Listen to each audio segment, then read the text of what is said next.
ఆధునిక జీవన శైలి డిజిటల్ యుగంతో ముడిపడి ఉంది. మనం అందరం ఇప్పుడు డిజిటల్ యుగంలో ఉన్నాం. ఇది ఎలక్ట్రానిక్ గ్యాడ్జెట్స్ చుట్టూ తిరుగుతోంది. ఎలక్ట్రానిక్ వస్తువులు లేదే మన జీవన శైలి లేదు. భారతదేశంలో నియో మిడిల్ క్లాస్ అనే ఒక కొత్త ట్రెండ్ బయలుదేరింది. అంటే ఇప్పుడిప్పుడే పేదరికం నుంచి బయటకు వచ్చినాయి, చిన్న చిన్న ఉద్యోగాలు తెచ్చుకుని, లేదా ఒక మోస్తరు ఉద్యోగాలు చేస్తూ వాళ్ళు ప్రతిరోజు వాడే ఎలక్ట్రానిక్ వస్తువులు, వాచెస్ కావచ్చు, ఎలక్ట్రానిక్ వాచెస్ కావచ్చు, కార్స్ కావచ్చు, మొబైల్ ఫోన్స్ కావచ్చు, స్మార్ట్ ఫోన్స్ కావచ్చు, ఇట్లా వాళ్ళ చుట్టూ ఉన్న ఎలక్ట్రానిక్ వస్తువులు అన్నిట్లో ఒక క్రూషియల్, ఒక కోర్ రోల్ ప్లే చేసేది సెమీ కండక్టర్స్. రీసెంట్గా భారతదేశంలో సెమీకాన్ ఇండియా కాన్ఫరెన్స్ 2023 గుజరాత్ గాంధీనగర్లో జరిగింది. ఇది మోడీ గారు ఇనాగ్రేట్ చేశారు, మన ప్రధాని గారు. భారతదేశంలో నేషనల్ సెమీకండక్టర్ మిషన్ 2021లో లాంచ్ చేశారు. సో ఆ మిషన్ లాంచ్ చేసిన తర్వాత మొదటి సమ్మిట్ బెంగళూరులో జరిగింది, సెమీకాన్ కాన్ఫరెన్స్. రెండవ కాన్ఫరెన్స్ మనకి గాంధీనగర్లో జరిగింది. ఈ సెకండ్ కాన్ఫరెన్స్, లాస్ట్ వీక్ జరిగిన కాన్ఫరెన్స్ యొక్క theme catalyzing India's semiconductor ecosystem. India semiconductor ఈకోసిస్టమ్ని పెంచి దాన్ని ప్రమోట్ చేసే దిశగా ముందుకు తీసుకెళ్తాం అనమాట. దాన్ని ఇండియా సెమీకండక్టర్ ఇండస్ట్రీకి మంచి పుష్ ఇవ్వటం దీని థీమ్ అనమాట. సో సెమీకండక్టర్ ఇండస్ట్రీ ఒక మేజర్ ఇదేంటంటే ఇండియా సెమీకండక్టర్ హబ్ కావాలని, సెమీకండక్టర్ డిజైన్లో, మ్యానుఫ్యాక్చరింగ్లో, సెమీకండక్టర్ టెక్నాలజీ డెవలప్మెంట్లో ఇండియా చాలా ముందు ఉండాలని చెప్పి మనం కోరుకుంటున్నాం. భారతదేశం ఈ దిశగా ట్రై చేస్తుంది కూడా.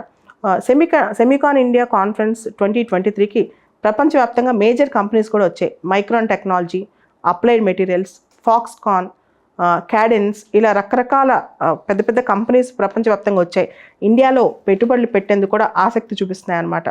మోడీ గారు ఈ సందర్భంగా అనేక విషయాలు చెప్పారు. ఒక్క సంవత్సరంలో ఇండియాలో ఎందుకు ఇన్వెస్ట్ చేయాలి అనే ఆలోచన దగ్గర నుంచి, చేస్తే ఇండియాలో ఇన్వెస్ట్ చేయాలి, ఎందుకు ఇన్వెస్ట్ చేయకూడదు ఇండియాలో అనే దాకా వచ్చింది. ఇండియాలో అంత పెద్ద ఒక డ్రీమ్స్ని రియలైజ్ చేసే కేపబిలిటీ, బిజినెస్ని ప్రమోట్ చేసే కేపబిలిటీ ఇండియాకు ఉంది అని చెప్పి. అదేవిధంగా భారతదేశంలో ప్రజాస్వామ్యం, భారతదేశంలో ఇప్పుడున్న యువత, ముఖ్యంగా డెమోగ్రఫీ, దాని యొక్క లాభం, ఇదంతా కూడా బిజినెసెస్లో పెంపొందే ఇది ఉంటుంది అని చెప్పి. దాంతోపాటు ప్రపంచంలో రిలయబుల్ సప్లై చైన్ కావాలి, సప్లై చైన్లో ఎటువంటి డిస్ట్రప్షన్స్ ఉండకూడదు. భారతదేశం మీకు తెలుసు ప్రపంచంలో ఇంత పెద్ద జనాభాని హోస్ట్ చేస్తుంది. World's largest democracy and largest populous country అయింది ఇప్పుడు. ఇటువంటి దేశం ఖచ్చితంగా ఈ రిలయబుల్ సప్లై చైన్ అందివ్వగలనని చెప్పి మోడీ గారు అనుకుంటున్నారనమాట. India is an excellent conductor for semiconductor industry and semiconductor investment అని కూడా ఆయన అన్నారనమాట. సో గ్లోబల్ రెస్పాన్సిబిలిటీస్ తీసుకునే శక్తి కూడా భారతదేశానికి ఉంది అని చెప్పి. సో ఇంకొక మాట కూడా ఇక్కడ వాడటం జరిగింది. Geo politics, domestic politics and private sector capabilities అన్నీ కూడా ఒక దిశగా కలిసి వచ్చాయని. అంటే China is one of the important hub for semiconductor industry ఇప్పటి వరకు కూడా, అండ్ చాలా సంవత్సరాలు అదే ఉండబోతుంది కూడా. ఎందుకంటే చైనాని ఈ మధ్యకాలంలో సెమీ కండక్టర్ ఇండస్ట్రీలో బీట్ చేయడం అంత ఈజీ అయిన పని కాదు. కానీ చైనా పైన ఆధారపడకుండా, సప్లై చైన్లో పూర్తిగా చైనా పైన ఆధారపడకుండా మనం కూడా ఆల్టర్నేటివ్స్ డెవలప్ చేసుకునే విధంగా జియో పాలిటిక్స్, అదేవిధంగా డొమెస్టిక్ పాలిటిక్స్. మీకు తెలుసు భారతదేశంలో అనేక ఇండస్ట్రీస్ మనం ఎంత ఫాస్ట్గా అభివృద్ధి చేస్తున్నామో. సో డొమెస్టిక్గా కూడా వీఆర్ ట్రైంగ్ టు, గవర్నమెంట్ కూడా సెమీ కండక్టర్ ఇండస్ట్రీకి బూస్ట్ ఇస్తుంది. దాంతోపాటు ప్రైవేట్ సెక్టర్ క్యాపబిలిటీ కూడా పెరుగుతుంది అనమాట. సో అదేవిధంగా మైక్రాన్ ఇండస్ట్రీస్ కూడా ఇండియాలో ఇన్వెస్ట్ చేస్తుంది సెమీ కండక్టర్ ఇండస్ట్రీలో. అండ్ ఇండియా డ్రీమ్ ఏంటంటే India is going to become next power house in semi conductor industry in Asia అని ఇండియా అనుకుంటుంది అనమాట. దాంతోపాటు ఫాక్స్కాన్ చైర్మన్ మిస్టర్ యంగ్ లూ, ఈయన కూడా చాలా అద్భుతమైన మాటలు చెప్పారు ఇండియా గురించి. సో ఆయన తైవాన్ సెమీ కండక్టర్ ఇండస్ట్రీ ఒక స్పిరిట్ ఉంది, అదే బఫెలో స్పిరిట్. ఆ స్పిరిట్ ఇండియాకు కూడా అప్లై అవుతుంది అన్నారు. బఫెలో స్పిరిట్ అంటే ఎంత కష్టాలున్నా, ఎన్ని ఛాలెంజెస్ ఉన్నా చాలా హార్డ్ వర్క్ చేసి ఒక సంస్థను కానీ ఒక ఇండస్ట్రీని కానీ ముందుకు తీసుకెళ్ళి సక్సెస్ సాధించడం అనమాట. బఫెలో స్పిరిట్ అంటే ఎన్ని సమస్యలు ఉన్నా వాటిని దాటుకుని కంప్లైంట్స్ లేకుండా దాన్ని ఏబుల్గా ముందుకు నడిపించడం. అటువంటి స్పిరిట్ తైవాన్లోనే కాదు ఇండియాలో కూడా కనిపిస్తుంది అని చెప్పి. సో ప్రస్తుతం భారత ప్రభుత్వం కూడా సే డూ రేషియో ఎక్కువ ఉంది. అంటే జనరల్గా మనం అంటుంటాం ప్రభుత్వం యొక్క మాటలు నీటి మీద మాటలు, కానీ భారత ప్రభుత్వం ఇప్పుడు చాలా విషయాల్లో ఎంతైతే చెప్తుందో దాన్ని చాలా వరకు సఫలీకృతం చేయడానికి ట్రై చేస్తుంది అని చెప్పి. దానివల్ల ఆప్టిమిజం, తర్వాత కాన్ఫిడెన్స్ కూడా పెరుగుతుంది ఇన్వెస్టర్స్లో అని ఫాక్స్కాన్ చైర్మన్ చెప్పడం జరిగింది. సో ఆయన ఇంకో మాట కూడా అన్నారు, ఐటీ అంటే ఇండియా అండ్ తైవాన్ అని కూడా అంటం జరిగిందనమాట. సో మోడీ గారు వై నాట్ ఇన్వెస్ట్ ఇండియా అనే కాన్సెప్ట్ చాలామందికి ఆయన చెప్పిన మాట. వై టు ఇన్వెస్ట్ ఇండియా నుంచి why not invest in India అనే కాన్సెప్ట్ అందరికి నచ్చిన concept. So semiconductor industry మీద చాలా ఎక్కువగా మనం ఎంఫసైజ్ చేస్తున్నామని కూడా ప్రపంచవ్యాప్తంగా అర్థమైందనమాట. 2014లో ఇండియాస్ ఎలక్ట్రానిక్ మ్యానుఫ్యాక్చరింగ్ అనేది $30 బిలియన్. మన మొత్తం కెపాసిటీ 2014లో అంటే 9 సంవత్సరాల క్రితం $30 బిలియన్ కన్నా తక్కువే మన ఎలక్ట్రానిక్ మ్యానుఫ్యాక్చరింగ్ ఇండస్ట్రీ కెపాసిటీ. కానీ ఇప్పుడు $100 బిలియన్ దాటిందంట. So and India's electronic and mobile devices exports కూడా లాస్ట్ 2 ఇయర్స్లో డబుల్ అయ్యాయి. రీసెంట్గా ఇండియన్ మొబైల్స్ అమెరికాకు కూడా ఎక్స్పోర్ట్స్ పెరిగాయంట. అంటే ఇంత పాత రోజుల్లో మనం ఇతర దేశాల నుంచి మొబైల్స్ కొనుక్కొచ్చే పరిస్థితి, కానీ ఇప్పుడు ఇండియానే బయట ప్రపంచానికి అమ్ముతుంది. ఇండియాస్ కార్ ఎక్స్పోర్ట్స్ కానీ ఇండియాస్ మొబైల్ ఎక్స్పోర్ట్స్ కానీ ఇవన్నీ కూడా పెరిగిపోయాయి అన్నమాట. సో దాంతోపాటు కొత్తగా మొబైల్ మ్యానుఫ్యాక్చరింగ్ యూనిట్స్ కూడా ఇండియాలో చాలా ఎక్కువ పెరుగుతున్నాయి అన్నమాట. మోడీ గారి స్పీచ్ ప్రకారం ఇండియాలో బ్రాడ్బ్యాండ్ కనెక్షన్ యూజర్స్ 6 కోట్ల నుంచి 80 కోట్లకు పెరిగారంట. అదేవిధంగా ఇండియాలో ఇంటర్నెట్ కనెక్షన్స్ 25 కోట్ల నుంచి ఇప్పుడు 85 కోట్లకు చేరినాయంట. ఆల్మోస్ట్ ఇంటర్నెట్ పెనిట్రేషన్ అనేది ఇండియాలో ఆల్మోస్ట్ ఎంటైర్ ఇండియా ఉందంట ఇప్పుడు. దాంతోపాటు సెమీ కండక్టర్ ఇండస్ట్రీకి ఇండియాలో ఎక్స్పోనెన్షియల్ గ్రోత్ ఉండబోతుందని చెప్పి కూడా మోడీ గారు చెప్పడం జరిగింది. సో రష్యా ఉక్రెయిన్ వార్ వల్ల సప్లై చైన్ డిస్రప్షన్స్ చాలా వచ్చాయి. So reliable supply chain create చేయగలిగితే కనుక ఇండియా ట్రస్టెడ్ గ్రోత్ పార్ట్నర్ అవుతుంది వరల్డ్కి. దాంతోపాటు ఇండియాలో చాలా టాలెంట్ పూల్ ఉంది. ప్రపంచంలో ఉన్న సెమీ కండక్టర్ డిజైన్ టాలెంట్ పూల్లో 20% ఇండియన్స్ అని అంట. సో ఇది కూడా చాలా గొప్ప విషయం. దాంతోపాటు మేక్ ఇన్ ఇండియా ఇనిషియేటివ్ 2014లో ఇండియా తీసుకొచ్చి అప్పటి నుంచి కూడా గ్లోబల్ మ్యానుఫ్యాక్చరింగ్ హబ్గా ఇండియా తయారవ్వాలని కోరుకుంటుంది. ప్రొడక్షన్ లింక్డ్ ఇన్సెంటివ్ ప్రోగ్రామ్ ద్వారా సెమీ కండక్టర్ ఇండస్ట్రీ వాళ్ళకి చాలా ఇన్సెంటివ్స్ కూడా ఇస్తుంది. ఈ స్కీమ్లో $1.7 billion incentive package for the companies who are establishing semiconductor manufacturing అనమాట. సెమీ కండక్టర్ మ్యానుఫ్యాక్చరింగ్ కంపెనీస్లో ఇన్వెస్ట్ చేసే వాళ్ళకి సెమీ కండక్టర్ మ్యానుఫ్యాక్చరింగ్ కంపెనీస్ వాళ్ళందరికీ కూడా PLI స్కీమ్ ద్వారా చాలా సపోర్ట్ చేస్తుంది గవర్నమెంట్ దానిలో $1.7 బిలియన్ దానిలో ఇన్వెస్ట్ చేస్తుంది అనమాట. తర్వాత డిజైన్ లింక్డ్ ఇన్సెంటివ్ స్కీమ్ కూడా స్టార్ట్ చేసింది. ఎవరైతే చిప్స్ని డిజైన్ చేస్తారో దానికి సంబంధించిన స్టార్టప్స్ కూడా గవర్నమెంట్ ఆఫ్ ఇండియా హెల్ప్ చేస్తుంది, సబ్సిడీస్ ఇస్తుంది, ప్రమోషన్ చేస్తుంది. సో గవర్నమెంట్ తర్వాత సెమీకాన్ ఇండియా ప్రోగ్రామ్ లాంచ్ చేసింది అనమాట. దీని గ్లోబల్ చిప్ షార్టేజ్ మీకు తెలుసు.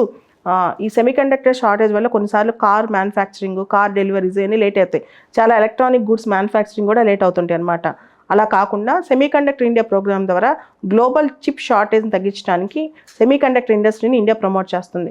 దాంతోపాటు ప్రపంచవ్యాప్తంగా సెమీకండక్టర్ డిజైన్ వర్క్ ఫోర్స్లో 20% ఇండియన్స్ ఉన్నారు. ఇంకా ఈ స్కిల్ డెవలప్ చేద్దామని ఇండియా ట్రై చేస్తుంది. ముఖ్యంగా AICTE all India council for technical education వాళ్ళు కరికులం చేంజెస్ తీసుకొచ్చి కొత్త టాలెంట్ పూల్ని రకరకాల ఎలక్ట్రానిక్స్ ఇండస్ట్రీలో టాలెంట్ పూల్ కూడా తయారు చేయడానికి ట్రై చేస్తున్నారు. రీసెంట్గా ఇండియా నేషనల్ క్వాంటమ్ మిషన్ కూడా లాంచ్ చేసిందనమాట. అండ్ మొన్నటి నుంచి ఒక న్యూస్ బాగా పాపులర్ అవుతుంది. నేషనల్ రీసెర్చ్ ఫౌండేషన్ బిల్ కూడా ప్రభుత్వం ఆలోచిస్తోంది. దీని పార్లమెంట్లో కూడా పాస్ అయ్యే అవకాశం తొందరలో కనిపిస్తోంది. నేషనల్ రీసెర్చ్ ఫౌండేషన్ బిల్ ఇది కూడా చాలా ఇంపార్టెంట్ అనమాట. రీసెర్చ్ మీద గవర్నమెంట్ ఆఫ్ ఇండియా ఎక్కువ దృష్టి పెడుతుంది అనడానికి ఇదే నిదర్శనం అనమాట. ఓవరాల్గా మైక్రాన్ టెక్నాలజీ వాళ్ళు మీ అందరికి తెలుసు రీసెంట్గా అనౌన్స్ చేశారు $800 million semiconductor assemblies and test facility గుజరాత్లో పెట్టడానికి మైక్రాన్ టెక్నాలజీస్ వాళ్ళు $800 మిలియన్ ఇండియాలో ఇన్వెస్ట్ చేయబోతున్నారు గుజరాత్లో సెమీకండక్టర్ ఇండస్ట్రీ కోసం. దాంతోపాటు అప్లైడ్ మెటీరియల్స్ వాళ్ళు అంటే మీ అందరు తెలుసు applied materials silicon valley America కాలిఫోర్నియాలో ఉంటారు. ఈ కంపెనీ వాళ్ళు కూడా ఇండియాలో ఇన్వెస్ట్ చేయడానికి సెమీకండక్టర్ ఇండస్ట్రీస్లో ఇన్వెస్ట్ చేయడానికి ఇంట్రెస్ట్ చూపిస్తున్నారనమాట.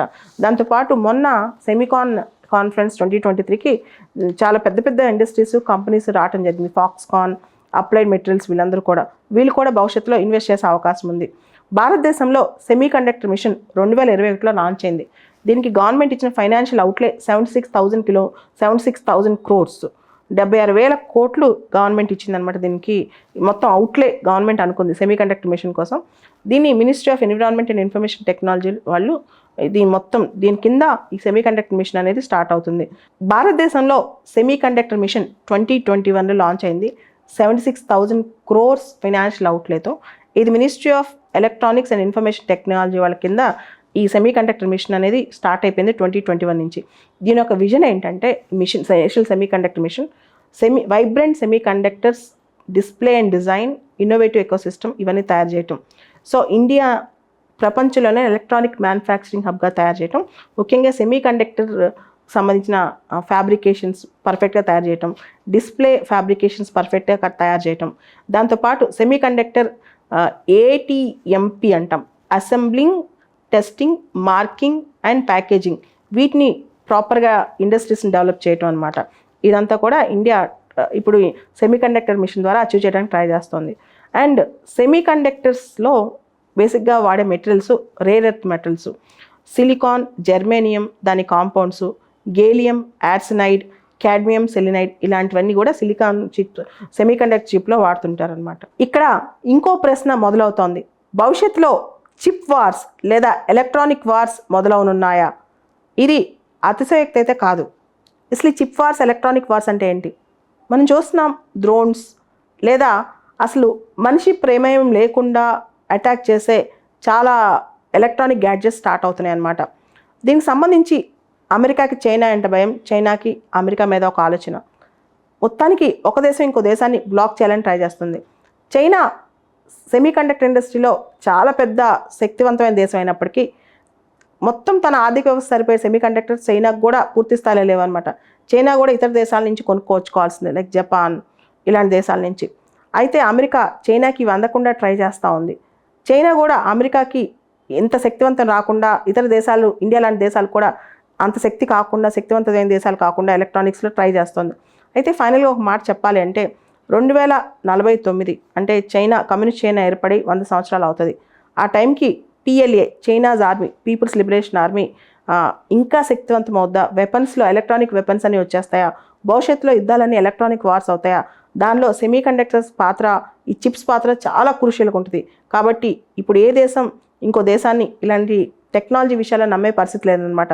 ఎందుకంటే భవిష్యత్తులో వచ్చే యుద్ధాలన్నీ కూడా technology based, electronic based, chip based యుద్ధాలు అయి ఉంటాయంట. Artificial intelligence, IoT, quantum computing, ఇలా ఎమర్జింగ్ టెక్నాలజీస్ అన్నీ కూడా వార్ఫేర్లో వాడే అవకాశం భవిష్యత్తులో ఎక్కువగా కనిపిస్తోంది.